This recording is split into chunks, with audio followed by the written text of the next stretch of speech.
Por la señal de la Santa Cruz de nuestros enemigos, líbranos Dios nuestro, en nombre del Padre, del Hijo y del Espíritu Santo. Amén.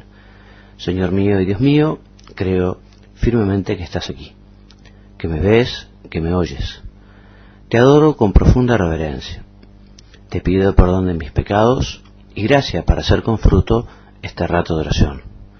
Madre mía Inmaculada, San José, mi Padre y Señor, Ángel de mi guarda, interceded por mí.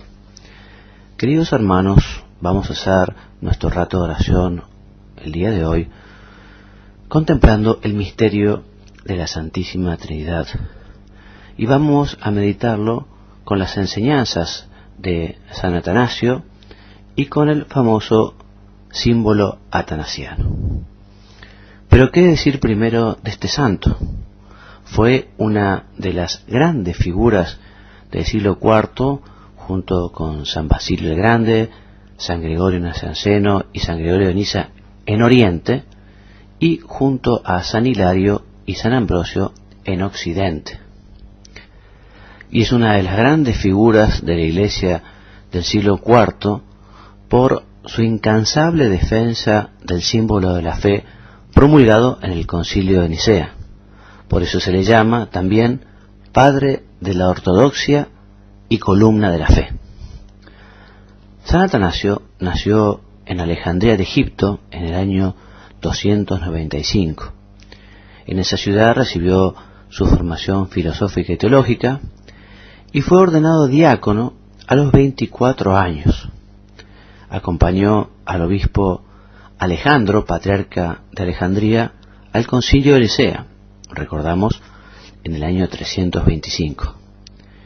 En este concilio, el primero de los ecuménicos, la Iglesia condenó la herejía de Arrio, que negaba la consubstancialidad del Padre y del Hijo, y afirmaba, por el contrario, que el Verbo, aunque era superior a todas las criaturas, era inferior al Padre. A pesar de esta condena, los secuaces de Arrio, amparados muchas veces por la autoridad imperial, siguieron difundiendo sus doctrinas, sobre todo en Oriente. Es entonces cuando cobra enorme importancia San Atanasio, que, elegido justamente para sustituir a Alejandro en la sede de Alejandría, es consagrado obispo en el año 328. De ese momento se convierte en el gran adalid del credo de Nicea, el brillante escritor que expone teológicamente y defiende contra diversas herejías la fe verdadera en la Santísima Trinidad. Esta defensa le costó nada más ni nada menos que 6 destierros, pero de todos ellos regresó invicto a Alejandría, donde el clero y el pueblo le acogían triunfalmente. Sus últimos años transcurrieron en paz. Falleció en el año 373, 8 años antes de que el Concilio I de Constantinopla, segundo ecuménico, reafirmara solemnemente la fe de Nicea y diera término a la herejía arriana. La producción literaria de San Atanasio es amplísima. La mayor parte está relacionada con la defensa de la divinidad del Verbo, de la segunda persona de la Santísima Trinidad, proclamada, como hemos dicho, en Nicea. Es el caso de los escritos apologéticos y dogmáticos contra los paganos y contra los arrianos. También escribió el libro La Encarnación del Verbo. Elaboró escritos exegéticos y ascéticos. Es famosa su vida de San Antonio, el primer eremita, y también escribió varias cartas dogmáticas enviadas a diversos obispos. También es de su puño las cartas festales dirigidas a sus fieles con ocasión de la fiesta de la Pascua. Una de ellas, la correspondiente al año 367, es particularmente interesante porque contiene la primera lista completa de los 27 libros del Nuevo Testamento considerados como canónicos. Queridos hermanos, vamos a meditar ahora uno de los textos de San Atanasio. Concretamente es la primera carta a Serapión, del número 28 al 30, que trata sobre la Santísima Trinidad, y dice así el texto. Es cosa muy útil investigar la antigua tradición, la doctrina y la fe de la Iglesia Católica, aquella que el Señor nos ha enseñado, la que los apóstoles han predicado y los padres han conservado. En ella, en efecto, tiene fundamento la Iglesia, y si alguno se aleja de esa doctrina, de ninguna manera podrá ser ni llamado cristiano. Nuestra fe es esta: la Trinidad Santa y Perfecta, que se distingue en el Padre y en el Hijo y en el Espíritu Santo, no tiene nada extraño a sí misma, ni añadido de fuera, ni está constituida por el Creador y las criaturas, sino que es toda ella potencia creadora y fuerza operativa. Una sola es su naturaleza, idéntica a sí misma. Uno solo el principio activo, una sola la operación. En efecto, el Padre realiza todas las cosas por el Verbo en el Espíritu Santo. De este modo se conserva intacta la unidad de la Santísima Trinidad. Por eso, en la Iglesia se predica un solo Dios que está por encima de todas las cosas, que actúa por medio de todo y está en todas las cosas, como dice la carta a los Efesios en su capítulo 4. Está por encima de todas las cosas, ciertamente como Padre, principio y fin. Actúa a través de todo, sin duda, por medio del Verbo. Obra, en fin, en todas las cosas en el Espíritu Santo. El apóstol Pablo, cuando escribe a los Corintios sobre las realidades espirituales, reconduce todas las cosas a un solo Dios Padre, como al principio, diciendo: hay diversidad de carismas, pero un solo Espíritu. Hay diversidad de ministerios, pero un solo Señor.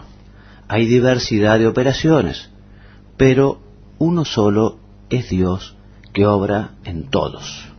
Primera carta a los Corintios, capítulo 12, 4 al 6. En efecto, aquellas cosas que el Espíritu distribuye a cada uno provienen del Padre por medio del Verbo, pues verdaderamente todo lo que es del Padre es también del Hijo.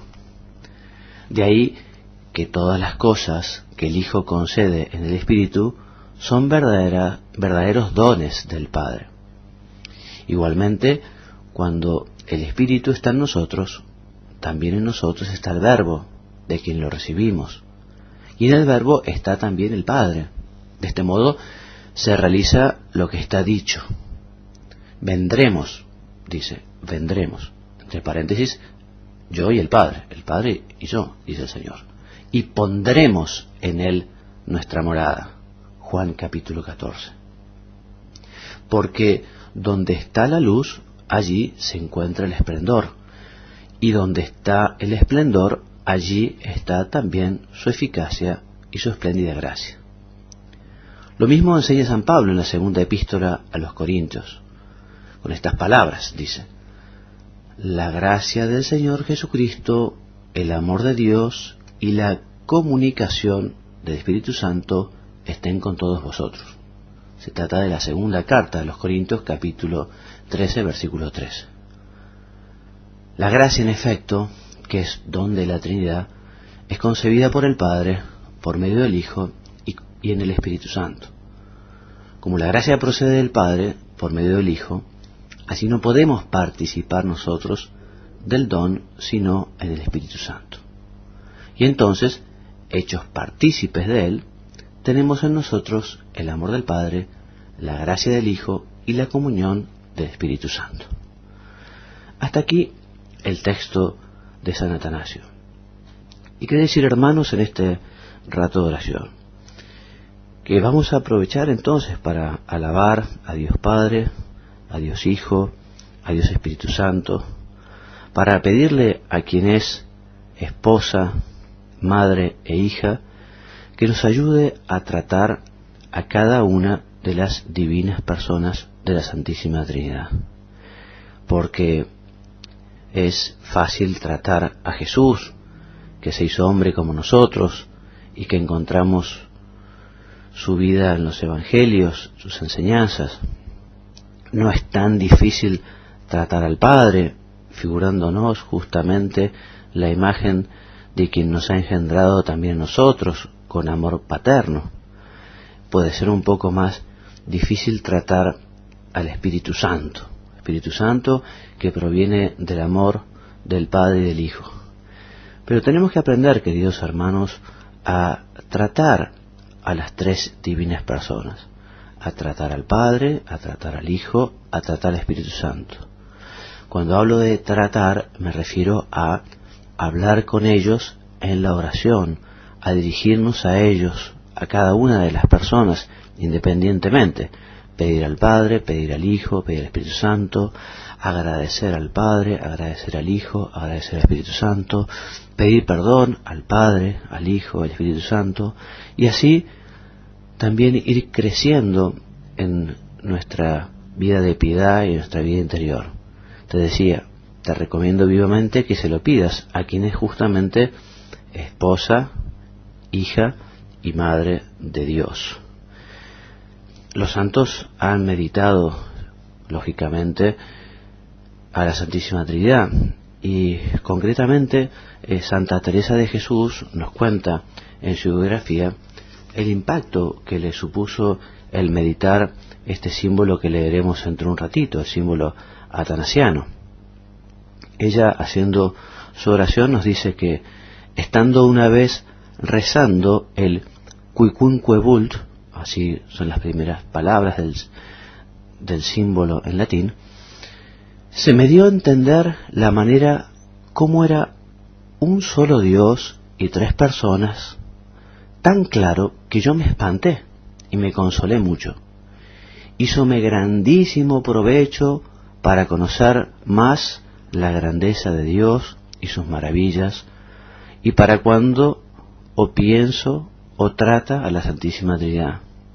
Parece, entiendo cómo puede ser, y esme mucho contento. Está escrito en un castellano más antiguo que alguno puede tener una dificultad al entender, pero la Santa justamente nos manifiesta cómo Dios un día le dio la gracia, la luz de poder entender un poquito más este misterio insondable que es el Espíritu Santo. Y la Iglesia nos recomienda alimentar la piedad con un sólido alimento, y por eso nos invita a rezar o meditar estas reglas de fe y la oración y las oraciones compuestas para alabanza a la Santísima Trinidad. El símbolo atanasiano del que estamos hablando, o también llamado Quicunque, que antiguamente los cristianos recitaban cada domingo después de la homilía, y que aún muchos recitan y meditan en honor de la Santísima Trinidad. Otro símbolo que vale la pena meditar en honor de la Santísima Trinidad es el Trisagio Angélico, especialmente en esta solemnidad, en la solemnidad de la Santísima Trinidad. Rezar muchas veces el Gloria al Padre y al Hijo y al Espíritu Santo. Por eso, hermanos míos, continuemos pidiéndole a la Santísima Virgen que nos ayude a alabar, a bendecir, a agradecer a cada una de las divinas personas de la Santísima Trinidad. San Agustín también decía: Señor y Dios mío, mi única esperanza, óyeme para que no sucumba el desaliento y deje de buscarte, que yo ansíe siempre ver tu rostro. Dame fuerzas para la búsqueda. Tú quisiste que te encontrara y que me has dado esperanzas de un conocimiento más perfecto. Ante ti está mi firmeza y mi debilidad. Sana esta, conserva aquella. En ti está mi ciencia y mi ignorancia. Si me abres, recibe al que entra. Si me cierras el postigo, abre al que llama. Haz que me acuerde de ti, que te comprenda y que te ame. Acrecienta en mí estos dones hasta mi reforma completa. O sea que pidámosle a la Santísima Virgen, pidámosle a Santa Teresa, a los santos, a San Agustín, que nos ayude justamente a profundizar en este misterio de la Santísima Trinidad, como para que nuestra piedad, nuestro amor sea creciente. Sigue diciendo el santo, sigue diciendo San Agustín en su tratado sobre la Trinidad: cuando arribemos a tu presencia, cesarán estas muchas cosas que ahora hablamos sin comprenderlas, y tú permanecerás todo en nosotros, y entonces modularemos un cántico eterno alabándote unánimemente, y hechos en ti también nosotros una sola cosa. Eso es lo que aspiramos todos, poder compartir toda la eternidad junto a la Trinidad Beatísima, junto al Padre, junto al Hijo y junto al Espíritu Santo. Por eso, hermanos, alabemos con frecuencia al Señor uno y trino. Recordemos que el Padre nos está cuidando y nos tiene un amor enorme, que el Hijo está a su derecha y que padeció por nosotros derramando hasta su última gota de sangre, que el Espíritu Santo nos santifica y está dispuesto a darnos las gracias que necesitamos para ir creciendo espiritualmente, para ir amando más al Padre, al Hijo y al Espíritu Santo, a Él mismo. Quizá, hermano mío, nunca escuchaste este símbolo atanasiano, este símbolo que, si bien no es de San Atanasio, pero recoge justamente todas las enseñanzas del santo y de estos primeros concilios, del concilio de Nicea, del concilio de Constantinopla. Es una oración medianamente larga que yo te invito a que reces ahora conmigo, poniendo el corazón, poniendo la cabeza y tratando de alabar al Señor con este bendito símbolo, que dice así. Primero tiene una antífona que reza: Gloria a ti, Trinidad, igual, única deidad, antes de los siglos, ahora y siempre. Y comienza: todo el que quiera salvarse es preciso, ante todo, que profese la fe católica, pues quien no la observe íntegra y sin tacha, sin duda alguna perecerá eternamente. Y esta es la fe católica, que veneramos a un solo Dios en la Trinidad Santísima y a la Trinidad en la unidad, sin confundir las personas ni separar las sustancias, porque una es la persona del Padre, otra la del Hijo y otra la del Espíritu Santo. Pero el Padre, el Hijo y el Espíritu Santo son una sola divinidad. Les corresponde igual gloria y majestad eterna. ¿Cuál es el Padre? Tal es el Hijo, tal el Espíritu Santo. Increado el Padre, increado el Hijo, increado el Espíritu Santo. Inmenso el Padre, inmenso el Hijo, inmenso el Espíritu Santo. Eterno el Padre, eterno el Hijo, eterno el Espíritu Santo. Y sin embargo, no son tres eternos, sino un solo eterno. De la misma manera, no tres increados, ni tres inmensos, sino un increado y un inmenso. Igualmente omnipotente el Padre, omnipotente el Hijo, omnipotente el Espíritu Santo. Y sin embargo, no son tres omnipotentes, sino un omnipotente. Del mismo modo, el Padre es Dios, el Hijo es Dios, el Espíritu Santo es Dios. Y sin embargo, no son tres dioses, sino un solo Dios.